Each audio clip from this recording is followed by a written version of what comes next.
There is often a lot of confusion and debate about the concept of a body dysmorphia diagnosis.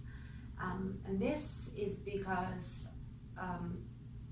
dissatisfaction with one's own appearance is so common to be defined as normative discontent.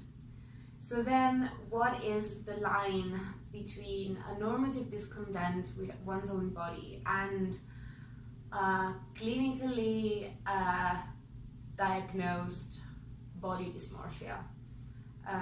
Psychologists are still debating quite a lot on the topic because there's not a clear cut.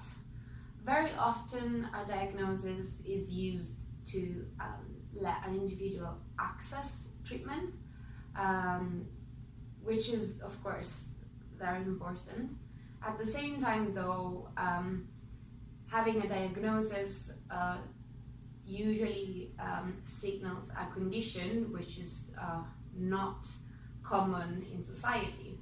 While we know that body dissatisfaction is experienced by the majority of women in society and by a fairly large amount of men as well.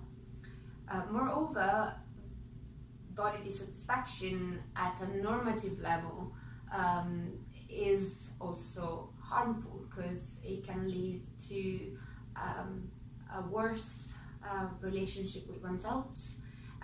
It can affect negatively the well-being of an individual, and it can actually lead to a problematic relationship with food and a problematic relationship with exercise. So debate around what body dysmorphia is and what normative discontent around body appearance is. We know for sure that when an individual is strongly dissatisfied by a specific part of her or his own body, is at higher risk of undergoing quite extreme behaviors to cope with this dissatisfaction. Of course, one of these is plastic surgery, and in fact there is quite a big debate and discussion between psychologists and plastic surgeons around when is responsible to operate a patient and when is not.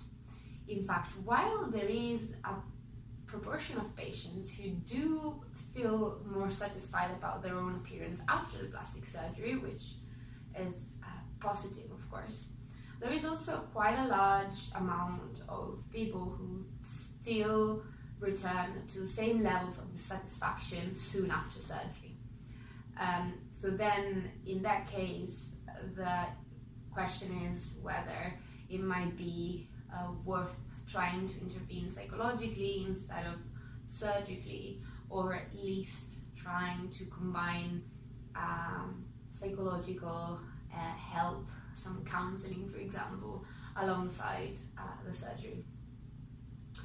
I'm going to read the criteria of DSM-5 for body dysmorphia, which are the following: preoccupation with one's or more perceived defects or flaws in physical appearance that are not observable or appear slight to others. So this criteria is slightly problematic because this can happen to anybody. So anybody can be dissatisfied with one's own body despite having a body that respects society's standards for beauty.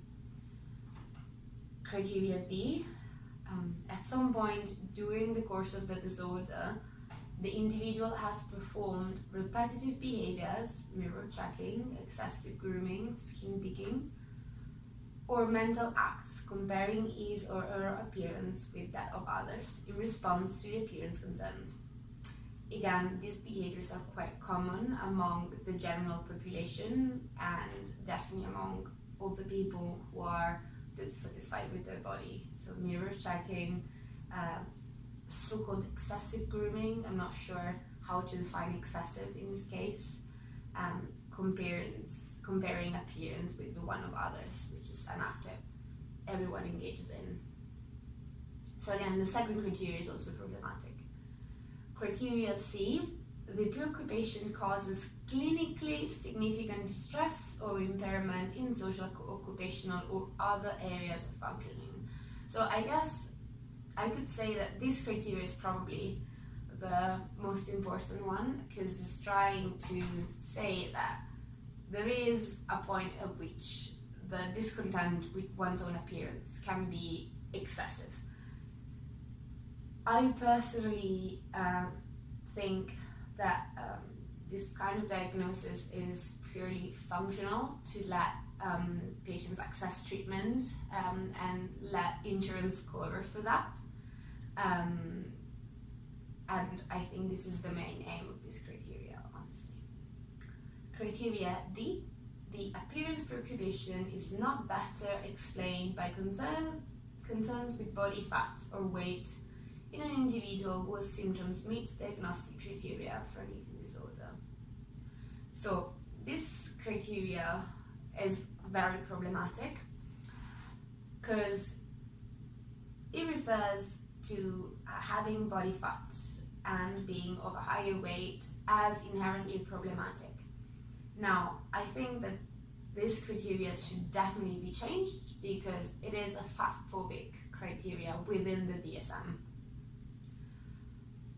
Also, on top of this, once again, appearance preoccupation can be related to one's own size and shape when size and shape do not meet the society beauty standards, but appearance preoccupation can be present despite being of a cis heteronormative thin white person.